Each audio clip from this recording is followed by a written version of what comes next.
Morning guys, how are you doing today? I think it's a bit of a sad day today, to be honest with you. It's because I've got trousers on. It's bloody freezing this morning. You know it's getting cold when the autumn's kicking in, isn't it? Yeah. Windscreen's all frosty. Oh well, not frosty at the moment, it's misty at the moment. Yeah, I look forward to the old frosty scraping windscreens. But yeah, I mean, working in the building trade, it's lovely in the summer, absolutely lovely. You might have a nice little outside job to do one day, and you know, I like getting up, putting my cut-off jogging bottoms on, you know, maybe a hoodie, straw hat, bluebird on my shoulder, just whistling off to work, go and get a coffee. You know, it's a nice temperature. But in the winter, Jesus man, it can suck, especially you need to get up early in the morning, and you know, it's just nobody likes the cold, do they? I think I'm feeling a little bit worse because on the 1st of September it was still quite warm. It wasn't too bad, and I went to Cyprus for a holiday, and it was the complete opposite there. I mean, it was ridiculously hot. It was like 25 degrees, you know, at 6 o'clock in the morning. I tried to stay out the sun as best as I could whilst I was there. Basically, it was ridiculously hot. And then we've come back and it's straight into autumn. So you know, winter's coming. It's like Game of Thrones, isn't it? Nobody likes the winter, do they? I mean, sometimes it's saying that the winters haven't been too bad recently, I guess, but you know, sometimes all your brushes are frozen, the PVA's frozen solid in the back, and fingers are all freezing cold. And lo and behold, that'll be the time somebody wants some bloody rendering done or something when it's like -2. I think it's not going to happen. Anyway, what are we doing today? We are going for we're going to do a garden room, and it's a new contact. Somebody else, another plastering friend of mine, was a bit busy and he couldn't fit this in, so he's asked us to fill in for him and get this one out of the way from him. So it's in Reading. It's a garden room. I think initially he wanted us to insulate it with Celotex, tack it and then skim it, but he got the Celotexing done yesterday, and I'm not too worried about that, to be honest. Nobody likes insulating, do they? So yeah, we're going in today. I think we've got to tack it, and tomorrow I guess we'll set it. I've not seen a job, I've just seen a picture of the outside, so again, just going in completely blind. But I can only assume it's like just a square garden room. Anyway, right, so we'll get there and then we'll get back to you and see what the job entails. Got to record this. He was actually waiting on the corner. How long have you worked for me? For 4 years. Oh well, on and off I think, but solidly for the last 2 years, and I don't think you've ever been waiting on the corner for me for when I pull up. I always just sit here and wait for you. That's amazing. It's the first day, and I've got trousers on today as well. You've cheered me up now. Nice. So here we are at the job we're at today. Quite a unique little position we find ourselves in. I say brand new contact, just met the guy, and what we've got to do is this kind of garden room. I'm not sure what the setup is here, but they insulated it yesterday. All we've got to do is tack it. Plasterboards are over there, and then once we've tacked it, we're going to plaster it inside. So yeah, pretty straightforward. Garage over the road. Yeah, it's nice little job, and the sun is shining. Although I've got my trousers on today, but I did bring my shorts in just in case it gets warm enough to put them on. So yeah, what can I say? It's just a straightforward, nice little job. I'm looking forward to it. We even got to drive over some mud this morning. Don't mind any excuse. Drive over a bit of mud, do a bit of off-roading. Okay, so we just had a bit of a measure up. The joists up the top there are at 400 centres, and our plasterboards are 2.4 in length. And just if you don't know, when you pick plasterboards up, they have to cross the joists. You can't come this way. Okay, so that'll be 120, so that will take a full board, but you don't want to do that, you need to stagger the joints to reduce the opportunity for any cracking. Being a wooden structure such as this is, you can bet your bottom dollar that this wood's been all wet and it still needs to dry out and stuff, so there's going to be quite a bit of warping and it's going to be subject to expansion and contraction with the seasons, so you might get a bit of cracking. So unfortunately there's a little gap there, so we're going to have to chop the first board back to the nearest available joist. So we're going to have a bit of an offcut. So if we come to this joist, for example, cut the board off here, then the next sheet should be a full sheet and take us up to this edge, which has also got a gap, but he's put these little cross joists in there, so we should be able to pick them up with another sheet of board. So yeah, if we came to this joist, then when we put the next board on, we need to cut that back, because this line here needs to be staggered, okay, to reduce the chance of any cracking there. So ideally you'll have the full board there, the next board here will come back a third, and then the next board here would come back a third. So you're kind of like staggering the joints over the distance of 3 widths of plasterboard, and then you can start again. So that's what we're going to do. Okay, for some reason there's some nails stuck in these timbers. That looks like that's been fired in with a nail gun. These nails are really flexible and wiry, and they're really difficult to get out. And look, it's really struggling to come out, and the reason is because we can't get enough leverage. One little trick to take the leverage out of it. So I've got a couple of pieces of these offcuts of wood, reduces it, and we should be able to get it out nice and easy. So just open the boards up, and I've discovered they're 15mm boards in the thickness of them. Normally boards, the standard board would be 12.5mm. These are slightly thicker, which makes them quite a bit heavier, to be honest with you. The thinnest boards you can get are pretty much 9mm thickness, which are really flimsy. 12.5 is what you'll normally have in a house, and these are 15, so I'm not looking forward to lifting them up and getting them up on the ceiling. I'm glad we had our plasterboard prop with us, because that is quite a bit of weight, to be honest with you. It's surprising how much difference that extra little bit of thickness makes. So yeah, I'm assuming it's 15mm board because it's a wooden structure. Yeah, we don't often use it, but yeah, I guess that makes sense really. Just thicker, more sturdy boards, it just help hold the place straight. Okay, so this is the first board we're going to cut, and we're going into this corner up here. We're going to assume it's perfectly square. So let's say, because it was we couldn't make a full sheet, we've got to cut it back to the next available joist, and that turns out to be 206.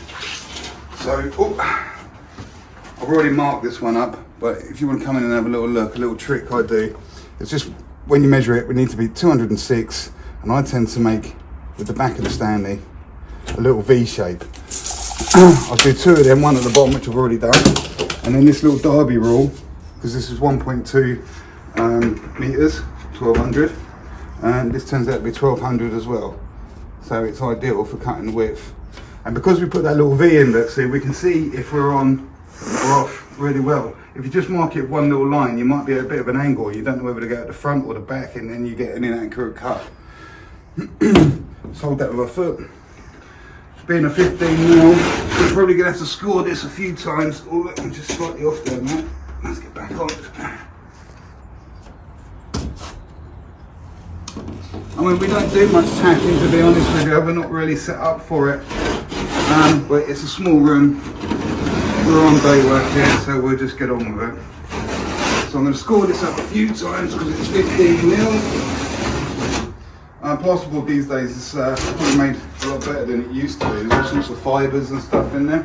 So we're just going to pull it out and give it a tap on the back. Oh, yeah, that's cracked. Because we scored it a few times, we've got quite a clean cut there. It's going to come around this side, and we're just going to run our Stanley all the way up. Do you want to have a look? This is the shot. There we go. Look, you've got the Stanley blade. Look at that. all the way up. And there we go, there's our first board. And if my calculations are correct, that should fit perfectly on the joist. So we'll have a go at getting that up, shall we? Okay, so there's our first board held in position. It's just that one cheapy little prop that's holding it up in the middle. It's just enough. You could use two to hold it up a bit more securely, but we've only got one. So, whoa, Shay, before, let me get up there and whilst I'm recording it. Show them that it's halfway on the joist. Yeah, alright, well done. I just don't want to wobble it around and have it come down, that's all. You could probably get a couple of screws in there actually if it's holding. That's what I was thinking. Yeah, I was just gonna secure it whilst.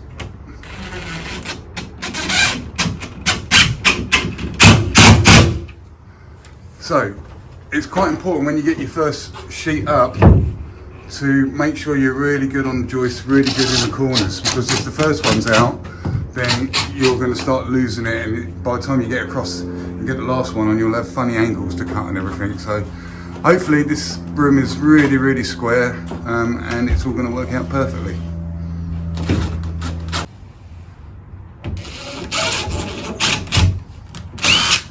So normally we put in 5 screws per width. If it's 12.5 mil, that's normally enough to catch, you know, it's one in the middle, one at the end, and then 2 there. But because it's 15 mil, we're going to put 6 in each board going across this way. Because it's just, it's heavier, so I just want more screws in there. So another little thing to add, because we're just using a regular impact driver or drill gun, screwdriver gun, whatever you like. It's quite important when you get your drywall screws in there for them to sit nice and flush, okay, just pipping in. You don't want this to happen where it's actually, I'll get the focus on it, see that one's gone in a little bit too much. It's really easy to do that, it's ruptured the paper, and you're losing the grip from the screw there because it's just gone in too far. So if that does happen, look, we just put another one in next to it, which is good.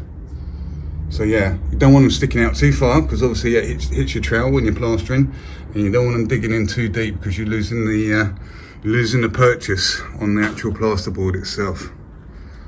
So yeah, get those screws nice and flush. Okay, we're going for our next full board. That first board we put up with this plasterboard prop, I wasn't too happy because there's only that little pad holding up all that 2.4 by 1.2 sheet. As you can see what I've done here, just found a bit of this tongue and groove that's laying around that they've done the outside with. It's already cut. So I've just screwed that to the feet, and that obviously when that clamps up, that will give us much more of a more stable prop to hold that board up a lot better. So there's our prop doing its job. Feel a lot happier about that.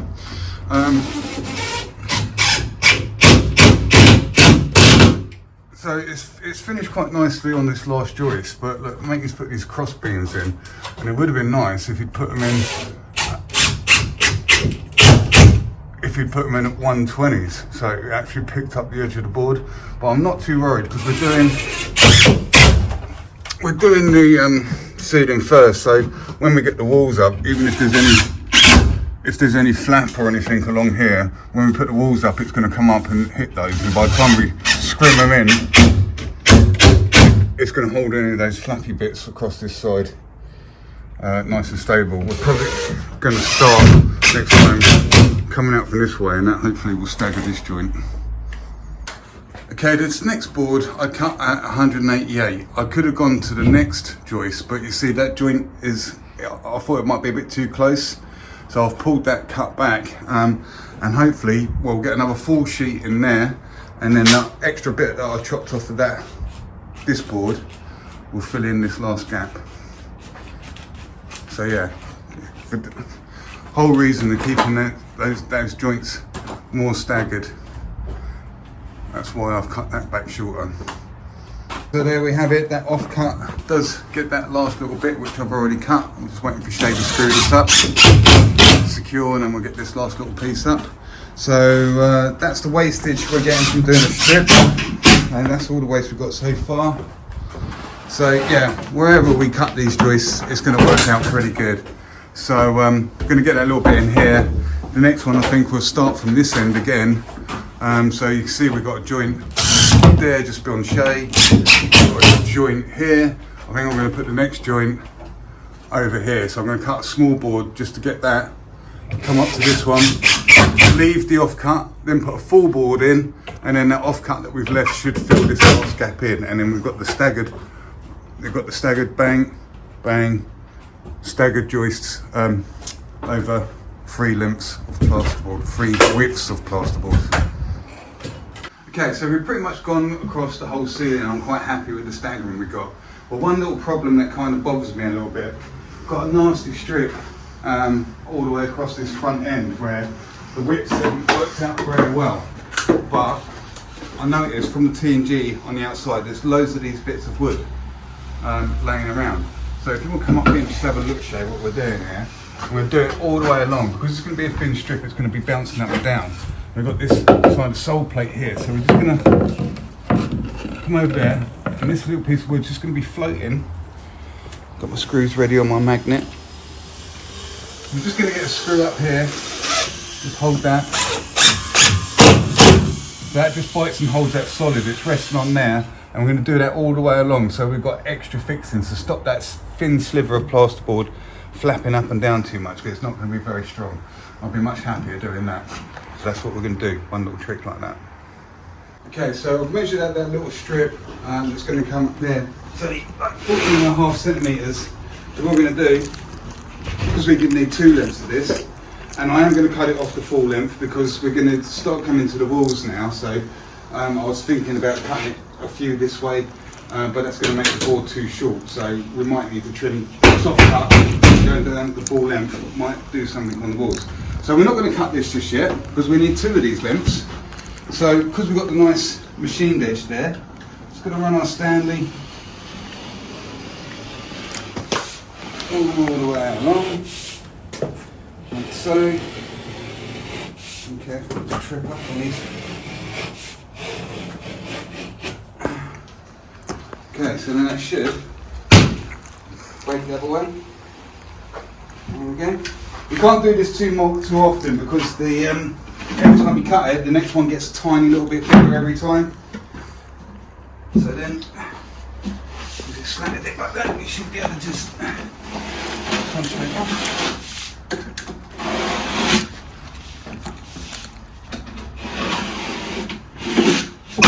And then that gives us this one.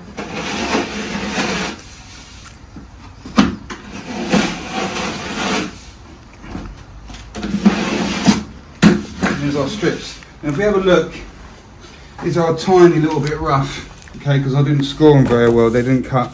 You can, look at that one, that's nasty. You can have a little rasp or something to rasp that off, but if you haven't got one, or you can't go to the van and get it, there's a bit of hard floor there. Flip over.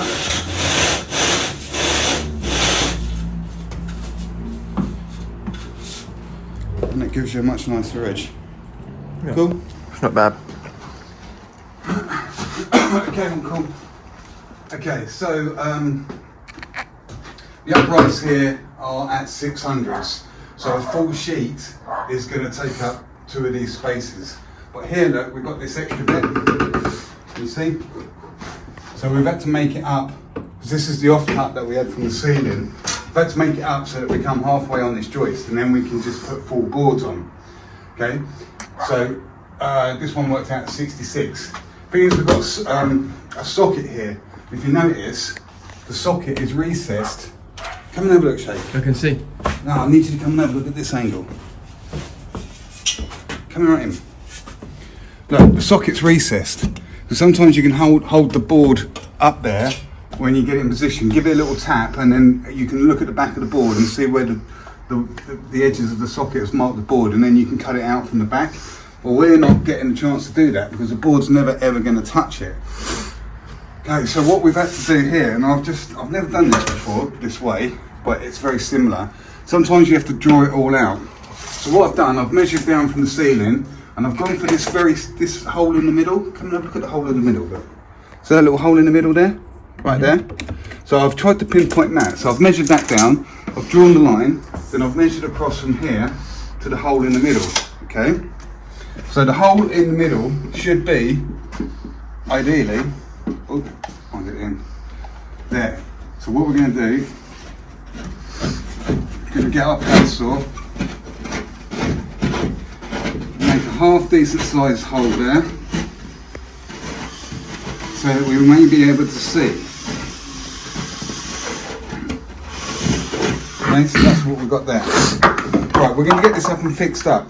Another little thing we've made, look, because it's the wall's slightly taller than the floor, sometimes you get these little things where you can put them underneath the plasterboard and lift it up to hit the ceiling, because we took the measurement from the ceiling, so we need the plasterboard to come up and hit this ceiling quite nicely. We haven't got one, and it's a bit weird here anyway, so I made one. So we've got this little bit of all these offcuts, got that as our little pivot point. We've got this here, so that when we rest our board on there, nice and tight into that side. I'm putting the cut edge over there. See the gap at the top? Mm-hmm. So when we push on this, there we go. Right, do you want to come and screw this in and then we'll move on? So this isn't a general way of doing things. See this thing? This goes on a multi-tool. I did try using it before, so the multi-tool goes on, and then the multi-tool is one of those things that vibrates the cut. So you hold on, see it's got these two spikes, hold it on with the multi-tool, and then it vibrates and cuts a perfect square out for the socket. But I've always had trouble using these things, because if you're slightly off in any way, it's a pain, yeah?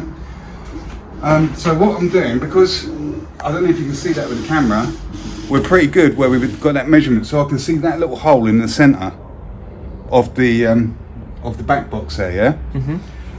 Where the multi-tool fits onto there, I've got a hole here. So if I hold that on and get that little hole there pretty much in the centre, two little spikes there, it's looking, I could level this up, but it's looking pretty good. I'm going to draw around this now. Pop that off. And then, with our plunge knife, it's going to come in and gently, without snagging any of the wires, try and cut this out. We'll come back to you in a minute and we'll see how accurate we were.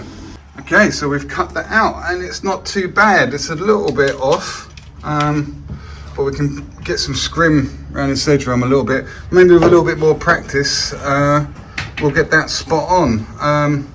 Like I say, because the wires are in there, I didn't want to get anything mechanical in there. This is why I did it by hand, because I didn't want to snag any of the wires. If you've got something machiny going in there, you're not going to notice if you're hitting those wires and causing a problem. But when I drew the box, obviously the line was to the outside a little bit, so if I draw the box next time, I think I might, when I put the pad saw in, I'll cut inside the line rather than directly on it. And then if it needs a little bit of manipulating, because this is just a tiny little bit wide, but it's acceptable and I'm quite happy with it. So yeah, when I cut it with the pad saw, I'm going to cut inside the line and not on the line, so it's a bit tighter. But yeah, it's pretty good, works well. There's our second attempt at doing it. It's much more accurate. So this time I drew the box and I cut inside the line a couple of mil. You can see the lines on the outside. It's probably better thinking about doing it in a way to being slightly under, because it's easier to chop a little bit more off if you need to, rather than try and add a bit on this plasterboard. So we're just waiting for one more board just to finish that corner off. It's a little bit difficult being the joist at 600 because you know that if you cut a board over 600, then the other half is not going to be any good for anything. But we had this doorway wall, which is going to have some bifolds in it. So we used a lot of the smaller pieces on here. Now, if you notice, we've overshot around the doorway area here. There's a little gap there. Matey just wanted a 50mm return here, because when he puts the bifolds in, it's going to come and bat up, and then he's going to carry on with his T&G and squeeze them in. So all we're going to do there is we're going to run all the way along this edge using the plasterboard as our guide. Just going to cut line all the way through, and then we're just going to peel it off, and it should give us a nice corner. I'll show you what I mean. Okay, so we've run our Stanley all the way through using this bit of plasterboard as our guide, and it should snap nicely. And then whilst it's still attached, yeah. I'm going to run in this way. That's right, I'm running underneath, but it's on there. It's a little bit raggedy because it's a bit trickier with the... You'll have a bead on it anyway. Yeah, it's going to have a bead on it, but it's nice to get it as good as we can.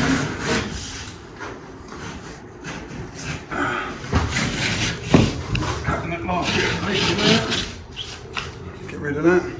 It's going to have a bead, but like I say, if it is a little bit raggedy and you're not too happy with it, I tend to use one of these, which is called a plaster iron. You get, this is probably a bit heavy duty. This was going up internals or floating and stuff, but it works really well. It's got a little rasp. Just taking the little high bits off, and this is going to take a bead and all be hidden. And so we're just going to continue going around and just trim this off so it's all nice. Alternative way to do it is to use a multi-tool, like what Shay's doing.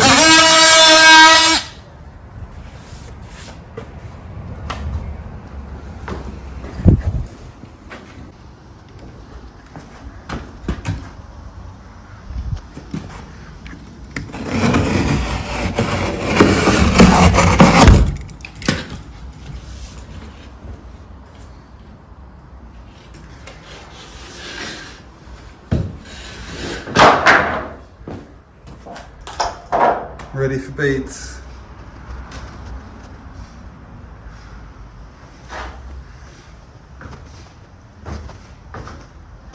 There's a couple of gaps in it and a couple of places. The ceiling went on really well. I think one of the walls is a little bit out. I think this one was leaning back a little bit and ended up giving us a little gap up there, but it's no biggie, we'll get that with the plastering. That's all good. Okay, we've pretty much got everything done that we can do today. Just going to finish off beading off here with the stapler, 10mm staplers, the heavy duty stapler. It's handy if you do get it in the holes, but the 10mm staplers quite often will go through the bead, different beads. Let's see if I can get one to go right through. Yeah, see look, it's gone straight through. So it's important just to tap, make sure it's on nice and square, these edges are back, and I don't tend to do the ends until I get the next one up there, so that I can manipulate them if I need to. So that's what we're going to do now. Just get these beads up. As you can see, we've scrimmed up with the fibre tape. We've used this, I can't remember what make it is, it says fibre tape. It's down there. That's the make of it. Chip prop, fibre tape extreme. It's extra sticky joint tape for plasterboard. Quite often, because we're not going to plaster this till tomorrow, I'd throw a few staples in there, but I'm feeling a bit daring and I want to test how good this this scrim is, because if you leave it overnight, quite often when you come back the next morning, it's all on the floor.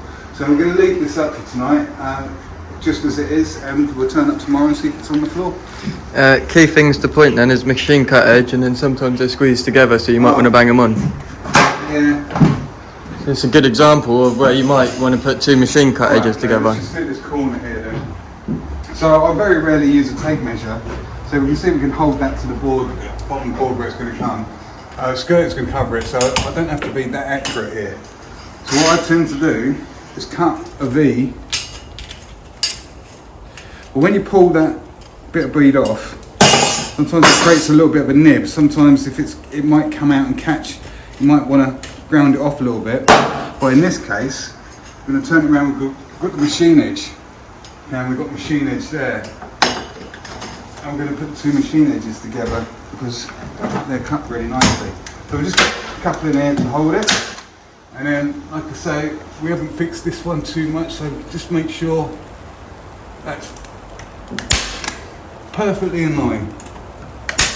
Now we can fix this corner. so it doesn't move. Perfect. And I say the staples are just right for plasterboard. Just enough purchase. The 10 mils, 12 mils a little bit too big, 8 mils a little bit too small. They don't get enough purchase. 12 mils are a little bit big in the sense that they won't punch through the bead if you're a little bit inaccurate. You can get them through the holes, but yeah, the 10s do everything. They're the best ones. Right, we're going to carry on doing this, and then we're going to go home. Looks like the heavens are about to open up. So yeah, what's the time? It's got to be getting on. It's 3 o'clock. Yeah, I've had enough. Mate's not turned up with plasterboard. We've done everything we can do today. So yeah, we'll catch up with you tomorrow morning when we get this all plastered. Just turn that back a bit. Again, so look, we've got to join this one up. I'm going to hold this up here, and that's going to allow me to get really tight as to where we need to be.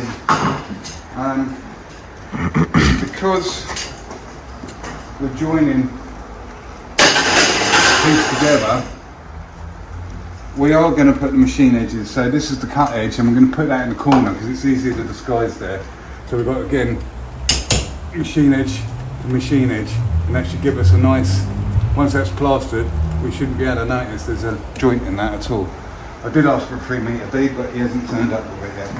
So there's a snips. Staple up. So again, let's get in the middle first of all. Just have a little look. I feel that this one's up quite tight, but it's this one that needs to manipulate up a little bit.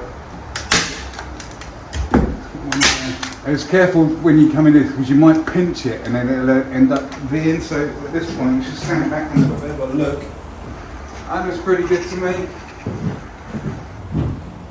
And then if you cast your eye, sort of like come down it like this. Where I am now, so if you're down there, you can cast your eye and see if it's pimpling in this way at all. It looks alright. It's not too bad. The other thing sometimes you have to watch out for, if you've got a sheet of plasterboard which is 2.5 and you're on a joint, I noticed this didn't hit the joint, so if you've got a joint here, 2.4, the bead is also 2.4, so you need to kind of go in the opposite way. You don't really want to join 2 beads up on a joint of plasterboard. You need to fly over that if you can. So if the 2.4 was here and then you needed a little bit, I'd start here and I'd put the joint on a nice expanse of plasterboard with no joint in it.